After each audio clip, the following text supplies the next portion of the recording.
Hello everyone, HTML tutorial part 4 में आपका स्वागत है। आज हम आपको paragraph tag, bold tag, italic tag और अंडरलाइन टैग के बारे में बताने जा रहे हैं। इन द प्रीवियस वीडियो हमने आपको बताया था कि हेडिंग टैग क्या होते हैं। अगर आपने अभी तक हमारी पिछली वीडियोस नहीं देखी हैं तो आप हमारी पार्ट 1 से स्टार्ट करें, जिससे आपको एक स्टेप बाय स्टेप हम आपको HTML सिखा सकें और आप घर बैठे ही अपना HTML सीख सकें। तो चलिए शुरू करते हैं। अगर आपने अभी तक इस चैनल को सब्सक्राइब नहीं किया है तो नीचे रेड बटन पे क्लिक कर सब्सक्राइब ज़रूर करें, और अगर ये वीडियो आपको पसंद आए तो आप लाइक करें और अपने दोस्तों से शेयर ज़रूर करें। तो हम बात करने जा रहे हैं पी टैग के बारे में, BR tag, bold tag, italic tag and underline tag के बारे में। तो पहले समझिए P tag. What is P tag? P tag हम यूज़ करते हैं जब भी HTML के अंदर हमें एक पैराग्राफ बनाना है। मैं आपको पहले ही बता चुका हूं कि HTML के अंदर कुछ भी करना है उसके लिए आपको टैग चाहिए, और हर काम के लिए टैग एक डिफाइंड होता है जो बना हुआ है जिसे आपको यूज़ करना है। अगर आपको यहाँ पैराग्राफ लिखना है तो आप पैराग्राफ भी ऐसे ही नहीं लिख सकते, आपको वहाँ पर पी टैग लगाना पड़ेगा। और अगर आपको पैराग्राफ जहाँ पर एंड करना है वहाँ पर पी टैग क्लोज करेंगे। तो यहाँ पर बताया भी है कि पी टैग जो है पैराग्राफ के लिए यूज़ करते हैं। इसमें ओपनिंग टैग मीन्स ये वाला टैग और क्लोजिंग टैग दोनों होते हैं, क्योंकि अगर ये नहीं होगा तो जब तक पैराग्राफ एंड नहीं होगा। MS वर्ड की तरह या नोटपैड की तरह हम यहाँ पर ऐसा नहीं होता कि HTML के अंदर हमने एंटर प्रेस करा और पैराग्राफ चेंज हो गया। यहाँ ऐसा नहीं होता। अगर यहाँ आपको पैराग्राफ बनाना है तो आपको पी टैग के अंदर ही लिखना पड़ेगा। तो इसके बाद हमारे पास आता है BR टैग। BR टैग हम यूज करते हैं जब हमें लाइन ब्रेक करनी हो। ध्यान रखिएगा, लाइन ब्रेक की बात कर रहे हैं, पैराग्राफ ब्रेक की बात नहीं कर रहे हैं। आपको लगता है ऐसा है जैसे पैराग्राफ चेंज हो गया, बट वो पैराग्राफ चेंज नहीं होता, वो एक ही पैराग्राफ चल रहा होता है। जब हम अभी इसका प्रैक्टिकल कराएंगे तो आपको समझ में आ जाएगा। तो कहीं पर भी अगर आपको लाइन को ब्रेक करना है किसी भी वर्ड के बाद तो आप वहां पर BR टैग लगा दीजिएगा। और BR टैग एम्प्टी टैग कहलाता है। एम्प्टी टैग का मतलब इसका क्लोजिंग टैग नहीं होता, मतलब इसका एंड टैग नहीं होता। जब भी हम लगाते हैं सिर्फ BR टैग लगाते हैं, बस जहां पर लगा देंगे वहां पर ही उसके बाद का नेक्स्ट लाइन पर आ जाएगा। नेक्स्ट बोल्ड टैग होता है। देखिए, बोल्ड टैग मीन्स डार्क करने के लिए, आई टैग इटैलिक करने के लिए, यू टैग अंडरलाइन करने के लिए होता है। तो चलिए इसका प्रैक्टिकल कर दिखलाते हैं। तो हम नोटपैड हमने ओपन कर रखा है, स्टार्ट पर गए, ऑल प्रोग्राम्स, एक्सेसरीज और नोटपैड, या सर्च बॉक्स में हमने नोटपैड टाइप कर दिया, हमारे पास नोटपैड आ गया है। अब आप जानते हैं, मैंने आपको लास्ट टाइम बताया था कि आप पूरा का पूरा प्रोग्राम रटते नहीं है, हमें समझ कर करना है। तो कोई भी HTML का प्रोग्राम स्टार्ट होता है HTML टैग के अंदर, टैग से, और HTML टैग के अंदर जो पहला सेक्शन आता है वो हेड सेक्शन आता है, और हेड सेक्शन के अंदर जो भी आपको टाइटल बार में देना होता है वो आप टाइटल टैग के अंदर लिख देते हैं। और मुझे यहाँ पर लिखना है पैराग्राफ टैग, तो मैं यहाँ पर पैराग्राफ टैग लिख देता हूँ।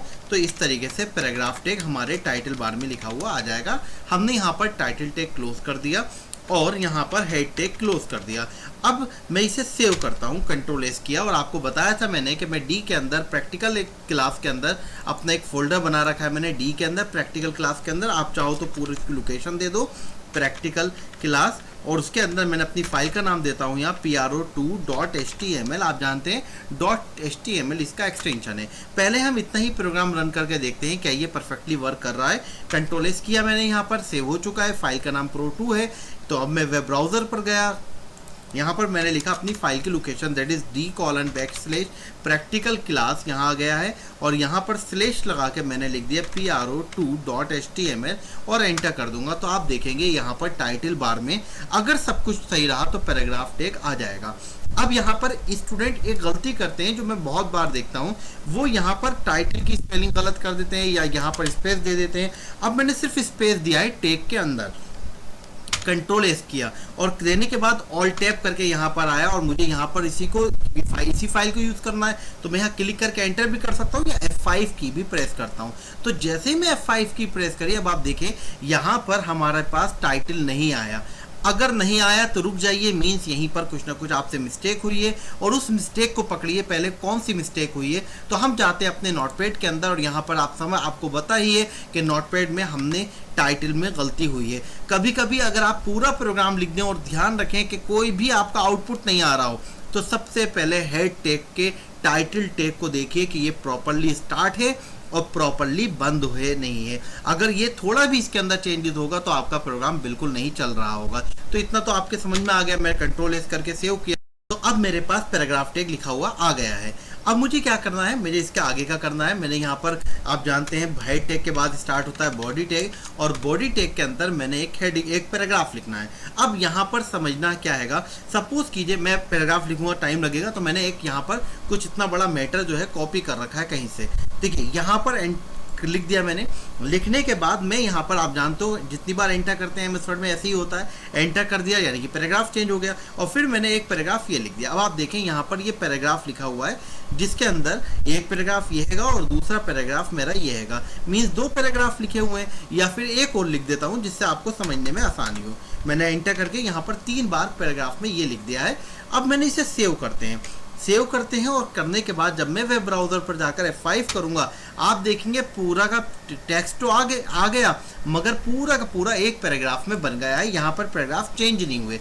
तो ध्यान रखिए, अगर आपको कहीं पर भी पैराग्राफ बनाना है तो HTML के अंदर जहाँ पर भी आपको पैराग्राफ बनाना है वहाँ पर आप p टैग स्टार्ट करेंगे, और जहाँ पर आपका पैराग्राफ एंड हो रहा है वहाँ पर p टैग को क्लोज कर देंगे। ये आपको करना कंपलसरी है। अब देखिए, मैंने इस पे तो p टैग लगा दिया है, ठीक है, मगर बाकी पे नहीं लगाया, तो ये तो मेरा एक पैराग्राफ बन गया, और बाकी का जो होगा वो अपने आप दूसरा पैराग्राफ बन गया होगा। बट आप देखें ये पैराग्राफ मेरा बन गया है, और ये बिना पैराग्राफ टैग लगाया है, तो यहाँ पर ये दोनों को उसने मर्ज कर दिया है, मिला दिया है। अगर आपको इसे भी पैराग्राफ बनाना है तो आपको यहाँ पर भी p टैग लगाना पड़ेगा, और जहाँ पर भी आपका पैराग्राफ एंड हो रहा है वहाँ पर p टैग को क्लोज कर दीजिए। इससे कोई फर्क नहीं पड़ता कि आप एक लाइन एंटर करके बंद करें, मगर अच्छा है कि वहीं पर ही बंद कर दें। अब आपने यहाँ पर p टैग लगाया और यहाँ पर लास्ट में इसके p टैग को क्लोज कर दिया।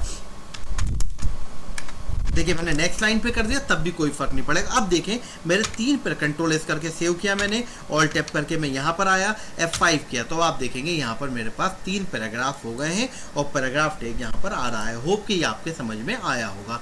अब ये तो हमारा पैराग्राफ टैग था। पैराग्राफ टैग के बाद हमारे पास इसके अंदर आता है बोल्ड, इटैलिक, अंडरलाइन टैग, जो हम बात कर रहे थे। तो अब देखिए यहाँ पर हम नोटपैड में गए। अब हमें जिसको, सपोज मैं पहली लाइन पर ले लेता हूँ, जिसको भी आपको बोल्ड करना है, तो आपको बताया था कि बोल्ड के लिए आपके पास बी टैग होता है। आप बी टैग लगाइए और यहाँ पर बी टैग को क्लोज कर दीजिए, तो आप देखेंगे द गैलरीज जो है वो हमारा एक बोल्ड हो गया होगा। सेव कर दिया। देखिए आप यहाँ पर ये स्टार्ट हुआ है, यहाँ पर ये एंड हुआ है, और इसके बीच में टेक्स्ट है। तो ऐसा टैग जिसके बीच में टेक्स्ट होता है वो हमारा नॉर्मल टेक्स्ट होता है, मगर अगर इसके बीच में टेक्स्ट नहीं होता तो ये हमारा एम्प्टी टैग कहलाता। ध्यान रखिएगा, एम्प्टी टैग, जो ये नहीं है बी टैग, एम्प्टी टैग नहीं, BR टैग होता है, वो हम अभी बताएंगे। अब देखिए इसका कंट्रोल एस करके मैंने सेव किया, ऑल टैप किया, F5 किया, तो देखिए इसको क्या हो जाना चाहिए, फर्स्ट पैराग्राफ की ये वाला ये बोल्ड हो जाना चाहिए। F5 करता हूँ और आप देखेंगे ये डार्क हो गया है, मीन्स इसके ऊपर अंडरलाइन अप्लाई हो गया है।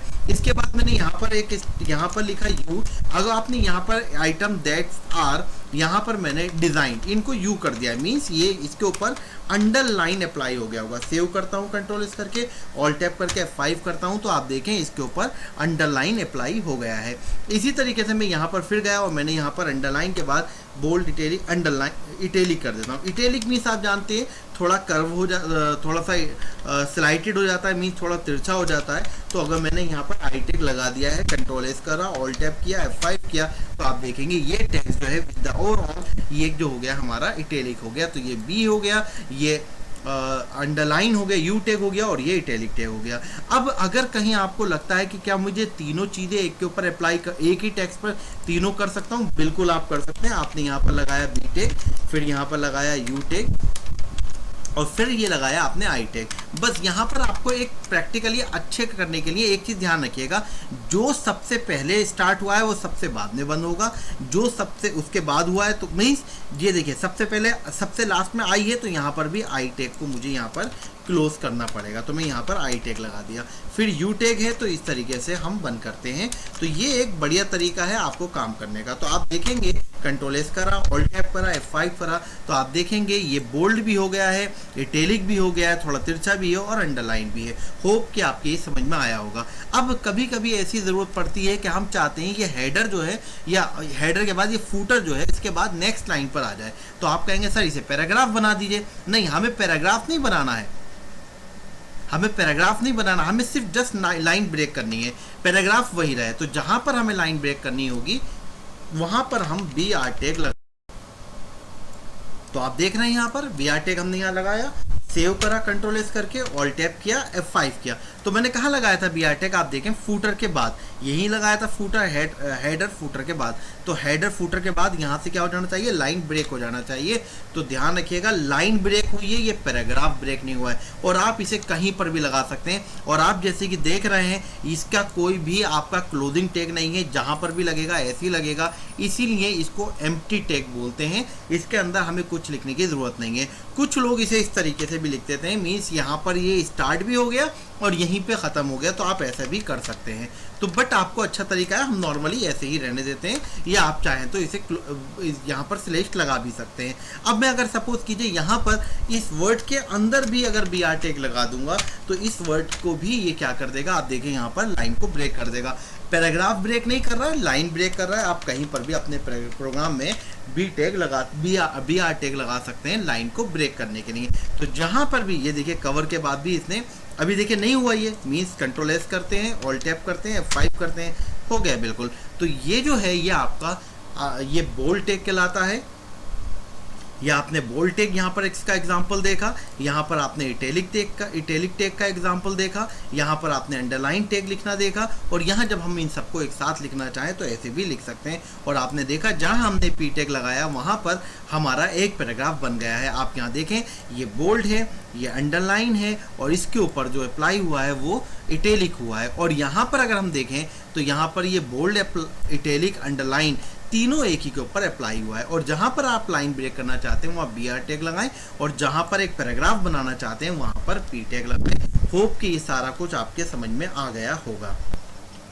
तो आपने देखा, हमने पी टैग को भी डिस्कस किया, बी आर टैग को भी किया, B tag, U tag, I tag, इन सबको यहाँ हमने प्रैक्टिकल करके देखा और हमने इसको एक्सप्लेन किया। आप इसे एक बार कर ज़रूर देखें, जब तक आप खुद नहीं करके देखेंगे आपके समझ में नहीं आएगा। और अब आप इसे अपने तरीके से यहाँ पर पैराग्राफ में अगर आप चाहें तो हेडिंग भी लगा सकते हैं। वो आप हेडिंग लगाकर खुद देखिए कि हर पर्टिकुलर सेक्शन को एक हेडिंग दीजिए, यह आपका होमवर्क है, आप अपने आप करके देखें।